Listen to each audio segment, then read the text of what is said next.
whether it's Alex or Michael, the boxer, or an Olympic athlete I'm working with, that's their one opportunity and they've worked their whole life for it. You're either all in on what they're trying to achieve or just get out.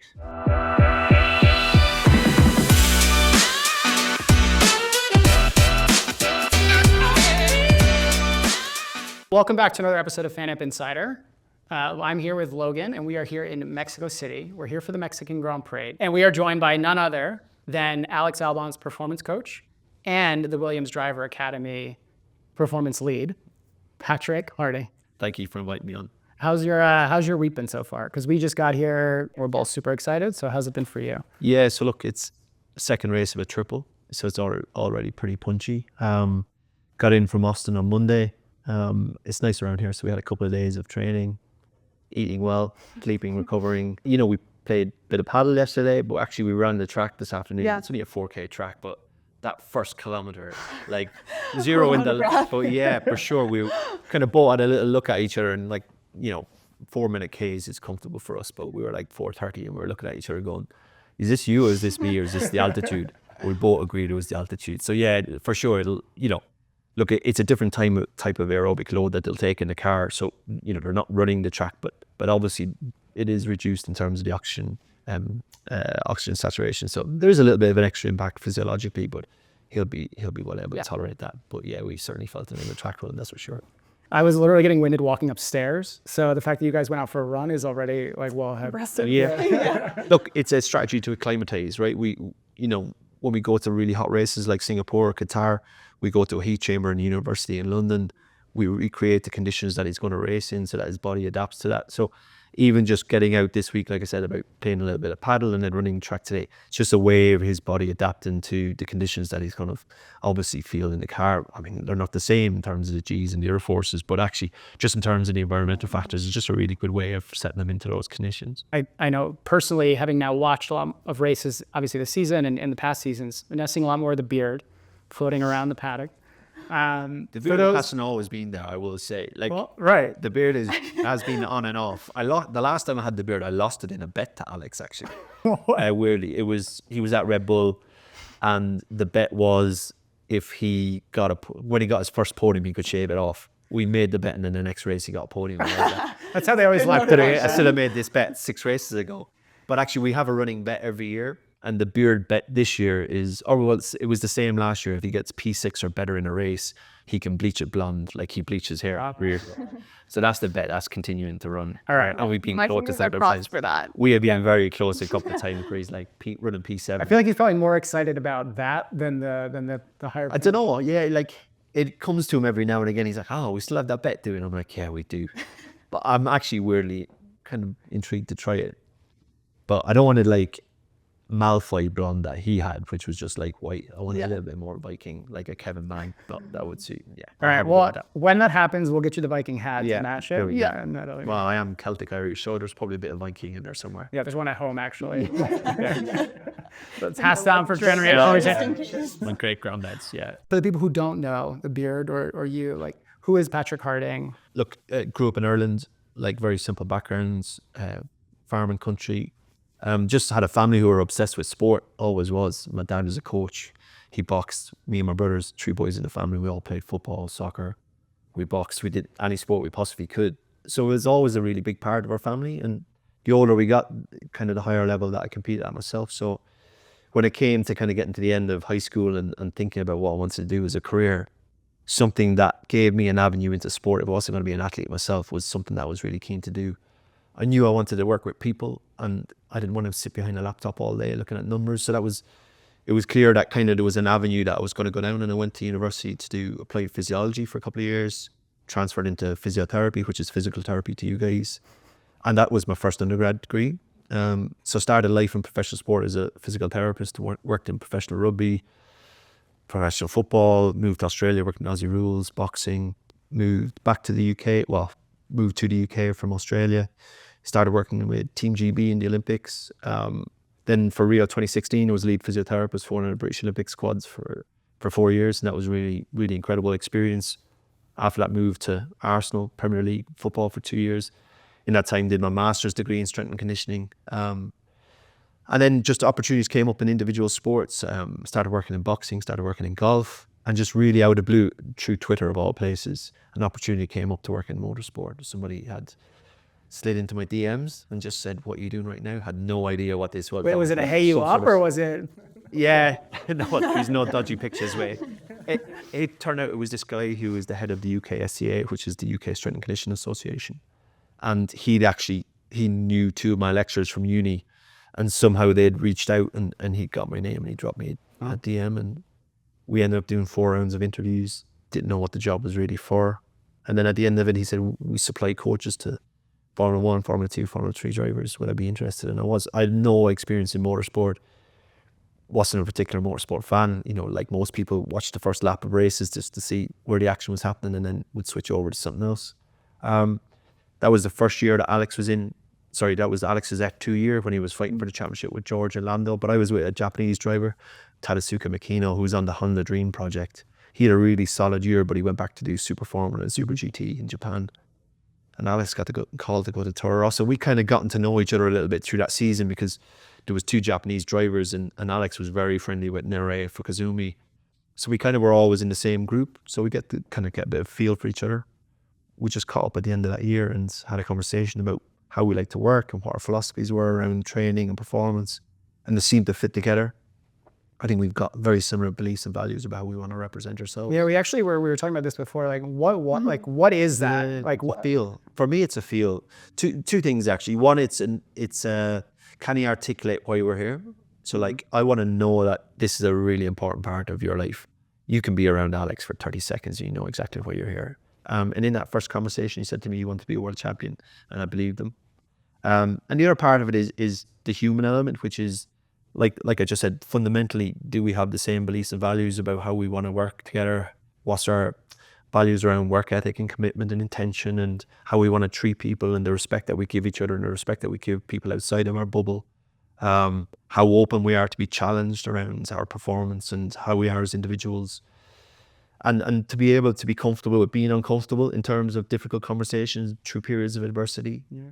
Now, you don't find all of that out right there and then, but I got enough of a feel, and hopefully he got enough of a feel for me that fit was right. Did you explore it as a trial period a bit? Like, or it was just from the conversations you had, you felt that? Yeah. Look, we had a conversation. We did one training session together, and then the person who had linked us up kind of had a separate conversation with each of us. And I think both of us just said, "Yeah, let's go." And that was it. And we're working together 6.5 years now. Wow. So it was very natural how it happened. And I like that. But, when I look at other drivers on the grid, there's probably not another driver out there that fits in terms of how I would want to work and the type of person that I would want to work with. In a past interview, you said, "I've been in professional sport for over 15 years now, but I started working for free. I started at the lowest level of sports and accumulated as many hours as I could." Where did you learn that from? Like, was there you had a hard day, someone gave you a hard time at your first job and like that kicked your ass and you learned, or was it something you'd grown growing up? Probably a small bit of imposter syndrome in there, but also a feeling that I had a responsibility to the people in my environment, and I didn't want to step into a space where I didn't feel like I had the skills to do my job properly. Now, I just said I stepped into spaces where there'd been a stretch, but that's fine. I've already had the skills to be there. And I always felt like the best way for me to learn was to get as much experience as possible. Even when that was, education, I used to spend hours studying, because I felt like that's what prepared me. So when I started working in sport, I was like, right, I'm going to accumulate as many hours as I possibly can here across as many sports as I possibly can. Just get as much experience with my physical, hands-on skill set, but also in terms of how do I deal with coaches? How do I deal with parents? How do I deal with other sports staff, sports psychologists, S&C coaches, performance nutritionists? Learn to be in that space. And, I've learned as much from being in amateur sport as I have been in professional sport. It's just about your willingness to take from those environments what you can. And, you talk about not going through the motions. And I talk a lot, me and Alex talk a lot in terms of performance about being present. And when I talk about my coaching style in terms of one-to-one, my coaching intentional state is sacred presence, which is the highest form of listening and being in the moment. So in any environment I'm in, I'm always trying to learn as much as I possibly can. I guess I started with that. Maybe I couldn't articulate that philosophy right then, but that's probably the philosophy that drove me. But also coming from the family that I came from, there's a really big emphasis on work ethic. So it wasn't always about how educated you were, or how special you were, anything, but you could get better by working hard. And my parents worked really hard, my brothers worked really hard, so that was always a part of my values in terms of how I wanted to be in the working world. So it fitted naturally, right? It was the opportunity to, right, I need to learn, so let's get as much experience as possible. I don't mind working, so let's get after it. Look, if you're looking to make big money, you're not starting in sport. Let's be honest, right? I'm 15 years in, I'm probably getting a decent salary now. But I have friends who go, oh, I looked at a job in sport, but it's just doesn't pay. And I'm like, yeah, it doesn't in sport, right? So, I had I'd set my expectation that, yeah, it's probably not going to pay well for a long time. When I got offered that Olympic lead role, I took a 40% pay cut, but I knew it would get me to an Olympics. And I was like, right, let's do it. So I've never been motivated by the financial side. I think a lot of people really discount the learning. Like there's so much value in just growing yourself as a person, both either what you see personally like out in the world as you travel, or professionally in the experiences you can have, right? You went to an Olympics. How many people can say that? I get so many people, young people, contacting me through LinkedIn and Instagram and whatever, email. I'm in my final year of university. How to get your job? And I just don't even reply anymore. I used to be like, right, deep breath, but like, here's some offerings. And I'm like, eventually going, the lack of awareness in that question, I just don't even have the time to respond to it. Yeah. Like that, it's like it takes you 12 years to get to the point where you should feel comfortable even thinking about stepping into an environment like that. And every now and again, I get asked a really insightful question. I've jumped on Zoom calls with people who've sent me really intelligent, insightful, honest questions around, right, I'm thinking of doing this, but I'm not sure if it'll fit where I want to get to, because this is where I want to get to next. And I'm like, I love that journey, right? So let's jump on a call and we'll have a chat. And I'll do that if the question is right, because that person demonstrates an awareness of what they want to achieve. Exactly. And that was probably me 15 years ago, going a little bit like, just want to be in sport, but I'm not really sure how. So let's just start here and just see what happens. And like I said, I had some people here and there who helped guide me, but it was a bit of trial and error through that initial process. So I quite happily jump on that. But for me, there's a big disconnect between what people see in terms of high performance sport, but actually what it takes to get to the space where you can be impactful in that environment. A lot of sacrifice. And I think to your point, it's like you have to show up with that attitude of, like, I have to think through the problem. I have to know the whatever steps I'm going to do. Like asking the question, just get me there. How do I do that? You're not putting yourself in that position and trying. Yeah, you're always going to have fails, right? And I look back now, some people that I worked with and some patients that I treated or athletes that I rehabbed, and I'm like, oh my God, like I should apologize to these people, but I was doing my best with the skills that I had at that time. And when I reflect on that now, I would never handle it that way. That's just learning and development and growth, right? But I'm comfortable in doing that. I'm comfortable in reflecting that. And I'm really comfortable in, I talk about it being, a two-way conversation with Alex. I'm more than comfortable for Alex to say, right, I think we dropped the ball on that, or I don't think that's good enough. What do we need to do different? And I expect that from him, because it is a two-way process. So if I ask Alex to be comfortable with being asked difficult questions, then I can't sit here and not do that myself. And that was part of my journey, having my own coach, was right. There's probably a lot of stuff I need to get past in myself. So if I need to show up for Alex, then I need to be in a good place myself. And if I don't fundamentally understand where I'm coming from, then how can I show up to support him? So that's been a really incredible journey as well.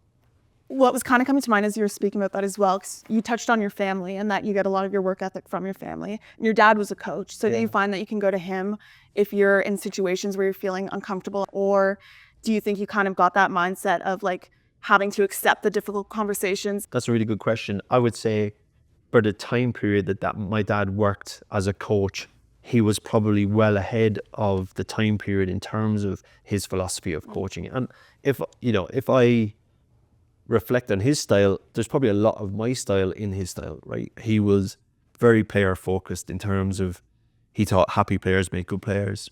He was very keen to support individuals. So if people were having difficulties outside of the training environment, he would be there to support. So if that was school or family or whatever was going in that life outside it, because he believed that, like I said, having people, fundamentally he's a good person, he wanted to help people, but having happy players were good players. And that's probably a good chunk of my philosophy, which is I'm trying to develop individuals who are also good at sport. Yeah. You know, Alex is an incredible individual, just happens to be good at driving a car around in circles, right? That's the reality. He's not doing brain surgery and he's not treating cancer. But he is very special at doing one specific task. But actually, my role here is to help develop him as an individual, because the skills that he develops as an individual, he just transfers them into sport. Nobody has two personalities. We utilize the skills and behaviors that we've learned through our experiences in difficult environments in sport. What we're doing now is obviously a bit more special. We're finding that for a very specific environment. But for me, I certainly learned a lot of the skills that I've got in those really early days, probably observing my dad, being in team environments with him, or I like that, being around other coaches who I've picked up little bits from here, there and everywhere. But for me, I guess part of the emotion around sport for me is feeling that connection back with my family. Right? My mother knows more about sport than most guys I've ever met, because, you know, she wasn't necessarily into sport herself growing up, but she was sitting around a dinner table with three boys and a husband who constantly talked about sports. So she either got involved or she was left out. So she'd be on the sideline of all of our games. You know, we'd be away and she'd be messaging us results in games or like updates on scores. And, you know, she was a huge part of that development for me in terms of my sporting life and world. But also, you know, I learned stuff from her in terms of, you know, my dad's a bit of a philosopher. My mother's pretty realistic. Yeah. So like that balance was really lovely. Like, you know, you would go to my dad and we get a little bit of hype and like quite a philosophical approach to what just happened. And I go to my mother and it'll be like, boom, like this is the reality. Yeah. Yeah. Reality check. So that balance was really nice. And I guess I bring a little bit of that into what I do as well, which is, yeah, okay, there's the soft approach, but then there's a little bit tough love at times as well. And it's just knowing when to employ that and when to use it and with what individual as well. Do you think he's helped you unlock certain aspects of like your kind of coaching style? I've learned just as much from him as he's learned from me. And, you know, being in those really difficult moments and seeing how, you know, he's responded to those really difficult moments has taught me about managing individuals in that space and either the support that somebody needs right there and then, but actually fundamentally, either the really successful people are successful for a reason. And for me to be able to recognize that now in other athletes, and there's a couple of other people that I've worked with in the past and one currently who's a boxer, you know, they come from really different sports, like technically couldn't be any further from each other and culturally as well in terms of how they grew up and, you know, the kind of money that's involved in their development. But actually, when they get together, you know, one in particular, Michael Conlon, who's a boxer, grew up in Belfast, and him and Alex couldn't be any further apart, but they get on like a house on fire because they can recognize a lot of those qualities from themselves and each other, and that's their meeting point. They're on the same journey. It's different sports, different environment, different culturally, but it's the same journey, so they can recognize that in each other. And I think for me, there was a really strong understanding and development through understanding what these athletes need and the sport they need in these spaces to be able to unlock the potential that they've got. So, you know, I'd be remiss in saying if I didn't learn as much from Alex as he's learned from me, I hope. Was that one of the things that drew you to working with individuals? Because you started, as you said, with GV, with Arsenal, and I feel like it's probably hard to connect with 20 guys or women, right, in that capacity. Absolutely. And there's been a couple of moments that I've reflected on in my own career, especially in team sports, where now I can look back and I've seen athletes come to me looking for help, and in the moment I didn't recognize it. And that was a really tough reflection for me in terms of how I want to be in this sport and what I'm actually here for. And there's a couple of aspects to it. One is, you know, probably got a little bit squad fatigued. So, you know, professional football, you're dealing with 35 players. It's a bit of it's a little bit like NFL, right? We just need the player fit and ready, right? It's throughout the season, you're generally just trying to maintain. You're just generally trying to keep people on the pitch. And then I started working in individual sports. And I'm being a bit binary about that. You know, people in team sports do incredible work with athletes. It's just more difficult, I think, when there's volume. Yeah, exactly. And then when I started working with individuals, I got the sense we were just, okay, there was a little bit of that, but it was more, we were looking at what the best in the world were doing in those sports. We were looking at what those athletes, the baseline they were at, and we're going, right, how do we get there? So it was, for me, it felt like we were doing a little bit more around the development work. So that's what drew me to the individual side. And I guess if I'm honest, I enjoy the relationship development part. That's a key component of why I've stayed with Alex, because the relationship is so good. You know, it's a difficult role to be in with the amount of travel that there is, but when the connection is good and the relationship is good, and I still, we're still on that journey that he told me about in that first meeting, I can connect with that, and it's easier for me to stay. And I, with all of the individuals I still work with, there's that element of connection. I think you have to, because then you really just feel like you're sharing something with them, and you're like actually helping them grow. You're not part of a team where maybe it feels like it gets lost in translation, because like you said, there's 35 people to figure it out across. Yeah. And like I said, look, there's people doing incredible work in teams. I just think the depth that I get to with individuals, it would be difficult to do that in a team environment.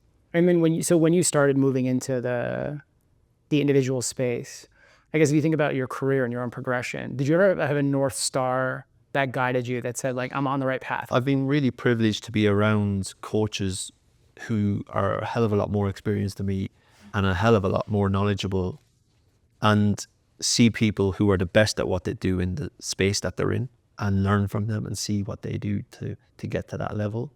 And that's always been inspiring to be around. I've always had good values myself around work ethic and commitment and intention. So my philosophy, people who write these 5-year plans and 10-year plans, like, I'm worried about what I'm doing this week. And I've always lived my career like that. The weight of responsibility I feel for all the athletes that I work with, because this is their journey. They're doing something so special I could never do. So for them to invite me on their journey for this small period, because they feel I can add something to that, the thought of me missing something or leaving something out that would detrimentally affect that journey keeps me up at night. So I live so much in the moment, because I'm constantly thinking, what are we doing now? Could it be better? Like, what, we said about concentrating on Mexico, because we are. I'm just going, right, let's get to Sunday and let's deal with this weekend, and then we can worry about Brazil next week. But from a professional point of view, I guess what that has done is, one, I've grown and developed because I've constantly looked at gaps in my knowledge and my skill base, and I've filled those gaps either through interactions with other people or through education formally. And I'm in the middle of a PhD right now as well.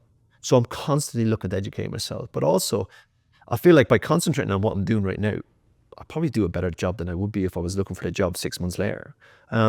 So I'm always really obviously we plan, right? We plan across a year. But I'm really micro-focused in what I'm doing in terms of, right, what's the next week look like? What does the next 2 weeks look like? And let's execute that really well. And then we'll worry about the 2 weeks after that when we get there. To try and play it back, tell me if this is right, but it's a bit of these, every day you're taking a step forward, you're learning yourself, you're developing. Yeah. And then if you can look back and say, hey, I've been able to make this progress, and I know my work ethic is top notch, Yeah. I'll end up with the right opportunity, whatever that might be, whether it's still staying here or moving to something else. Yeah, absolutely. And look, when those opportunities come and that door opens a little bit, you've got to have the skill set to be able to keep the door open and step through.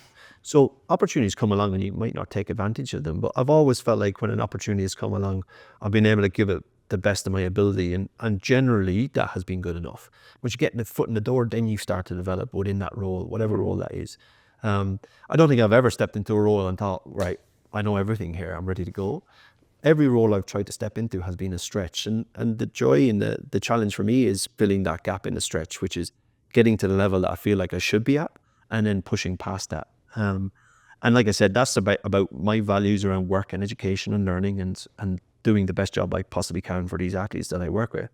But like I said, also it's about having these really special people support me along the way when I've needed that support. And, I work, Alex is a sports psychologist. I worked with a mental coach for the last 6.5 years who's been really useful for me in terms of my development. But like I said, I've had really special coaches around me and practitioners who I've been able to utilize for my own development, and hopefully I've been able to give them something as well. You've mentioned the mental coach. Like, what is your support system like? Like, what do you need to be operating at your best so that Alex and everyone else can operate at theirs?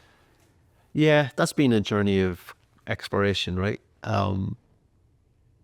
One of the reasons me and Alex get along so well, we're both actual introverts by nature, like very quite far on the introversion spectrum. I've never pegged that in my life. No, and like I've learned to be extrovert in the spaces that I need to be, because they're all slightable. It's just about understanding what you need to do in whatever environment you're in. So I get my energy back from being in my own space. Like, I'm not a big Instagram person, but the Monday morning after a race, all you'll see is 6 a.m. I'm in the park in London with my dog. And that's my happy place. And I know that's part of my recovery place. Exercise is a big thing for me. So exercising helps clear my head. having that little space on my own, either in the motor. So I'll train every morning before we go to the track, just because it's a little time for me to get myself ready. Race weekends are intense. There's a lot of people around, so it drains my battery pretty quick. So again, like we talked about, you'd have Monday, Tuesday, Wednesday for me and Alex just to be pretty chilled, not really doing much about training, eating well, sleeping well, so we get our energy back for the race weekend. And they're the kind of physical things I need. Obviously sleep well, eat well, make good choices with travel, jet lag plans. But from a development point of view, yeah, look, working with my mental coach is really important in terms of my own understanding of myself, the reasons why I'm here and the reasons why I want to help people, what motivates me to sacrifice what I'm sacrificing to be in this space and still be happy with those choices, how to deal with the adversities that I'll face within the environments that I'm working in. And then, releasing myself from some beliefs that I've had that I've kind of picked up through my own experiences and my own development in the past, and how maybe they're not appropriate for this environment, and understanding that maybe I need to change some of those to be more effective and impactful in the space that I'm in. And it's, like I said, it's taken, a long time to get to a really good understanding of what I need. Do you feel like you ever question the level of commitment you're able to give to what you're doing based on the sacrifices you have to make? You got to be all in.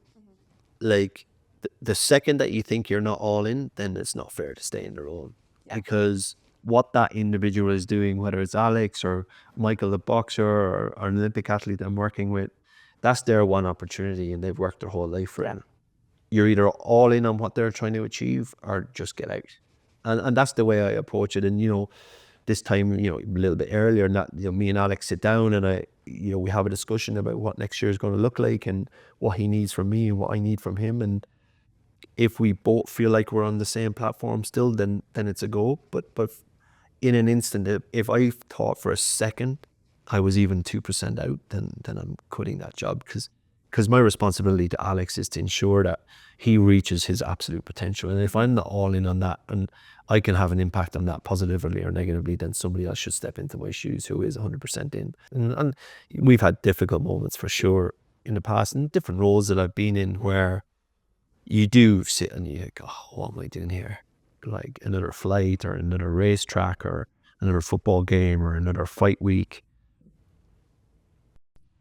There's always frustrations. Every moment I'm in, there's frustrations. Williams are on our journey right now. It's not the easiest place to work at times, but we understand that we're all on that journey together, and it's my role to push on the performance side and ask difficult questions of people when we don't feel like that's the focus.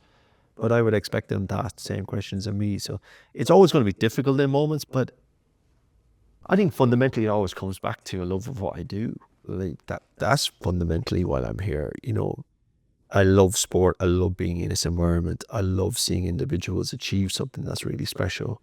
And to be able to be kind of in that space and see them do that is just, a privilege that I'll never be able to articulate. Stepping away, letting the emotion wash away. Yeah. And then actually coming back at it with a clear head. It's like that age old, right? Don't send the email in the moment, right? Write it, but leave it in your drafts and come back to it the next day. Right. And 99% of the time, you'll have changed your opinion, or you might edit the draft a little bit before you send it. So that's it, right? There's that emotional response initially. And we see it in athletes, right? Something goes wrong, there's an outburst. There's a radio message with a curse word. Yeah, gets you in a lot of trouble. Yeah. Little community service. Look, can you see me? Yeah, I mean, hardcore, but yeah. I mean, some locker rooms that I've been in the past, we'd have had a pull squad in community service. Thankfully that wasn't on a mic. Yeah, for sure. With the driver academy, obviously Williams is definitely a big family for you guys. I mean, when I think of family, I obviously think of people that you go through extreme highs and extreme lows with, people that you can kind of rely on and fall back on. Obviously Williams kind of went through a tough situation, like a very public situation, with the speculation of Logan Sargent's seat earlier in the year. What did you think you could bring to the team to help manage that before it was announced that he was even going to be switched? Look, in that role, I'm very much just with Alex, right? So first and foremost, you really feel for Logan, right? He's a kid who was he's not a kid, he's an adult who was on a journey the same as Alex, had a dream to be in Formula One. And, whatever, it just didn't quite work out for him at Williams. I think he held himself really admirably, and he anything I saw of him was a really committed guy trying to do his best in the space. Alex and him were close, and the performance coach that worked with him last year and this year, I have a relationship with, so it is like somebody's being removed, right? So there is an emotional void there. But there's also an understanding that that's sport, right? And this is elite level sport, the elite of the elite. And Alex had an experience in the past where he got made a reserve driver for a year. Obviously empathize with Logan and his crew, but understand that, as difficult it is for them, we still had a race the next week, and that was our focus, right? And that sounds harsh and cruel based on everything else I've said. But actually we understand what it's like for that to disappear or to go away or feel like it's going away. So every opportunity for us is an opportunity to perform and maintain the performance levels that Alex has created over the last couple of years, especially. He's always performed well in his career. And there's an understanding that he still has a job to do. Life's taking you from a country boy, self-proclaimed, from outside Dublin to now being an elite coach. You're traveling the world. When you think back on that journey, what's the word that comes to mind? Oh, what's the word that comes to mind? I'm proud of it. For sure I'm proud of it. I don't often say that out loud, but I'm for sure proud of the spaces that I've been able to operate in and feel like I've contributed. That's the main thing for me, is feeling, I've said it a few times, feeling like I've had a positive impact in the space that I'm in, or the people that are in that space. So I am really proud of that journey, for sure. I've sacrificed a lot to do that. You talked about missing birthdays and weddings and christenings, and my parents are in their 70s and they live in Ireland, and I've been living in London for 14 years, traveling with sports, so I don't get to see them as much as I'd love to, or my brothers. And so there are the choices you make. So the outcome has to at least make you feel like those sacrifices were worthwhile. And when I do reflect on it, I am really proud of the experiences that I've had, and the moments that I've been privileged to be able to share with some athletes has been really special.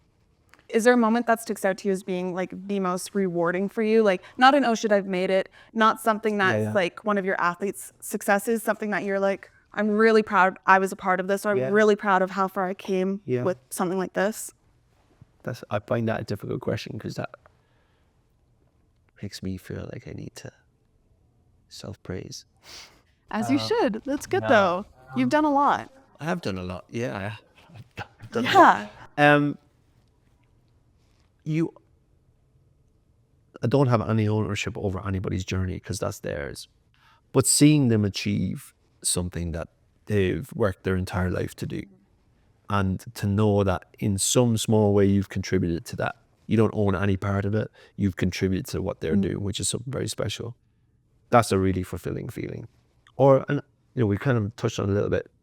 I get just as much from a good conversation with Alex about something that's really difficult, and again, he's been able to articulate himself. We've had a really good conversation about it, than as much as he did when he won his first podium in Mugello, or he got a second podium in Bahrain, or qualifying in Zandvoort last year when he was P4 at Williams. That stuff's really special. But like I said, there's moments that people would think, oh, that's your special moment. But for me, in the job that I'm doing, that's what makes it fulfilling. And for you do question the time that you give up and away from family, but moments like that make it worthwhile, and you need them, right? Because that's the hook, right? That keeps you involved and feeling like you're having an impact. And I'm never going to be in a space where I don't feel like I'm having an impact, and a space where I don't feel like I have the energy to keep pushing on performance. And that's still the case right now. So the journey is continuing. But yeah, that's a tricky question. Do you think you have like a piece of advice that you wish you could give your younger self? Yeah, that's a good question. I got asked that not so long ago, and what I said was just not to be too hard on myself.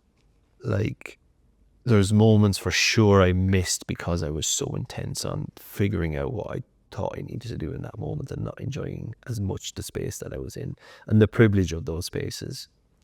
So I'd probably say just be a little bit easier on yourself, and the work that you're doing is good enough, and take the time in those spaces to enjoy the moment, and be proud of what you're doing while you're there, not 5 years later when you look back on it.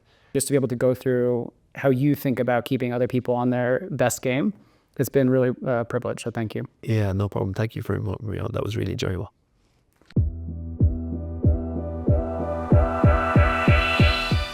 Hi, thanks so much for watching.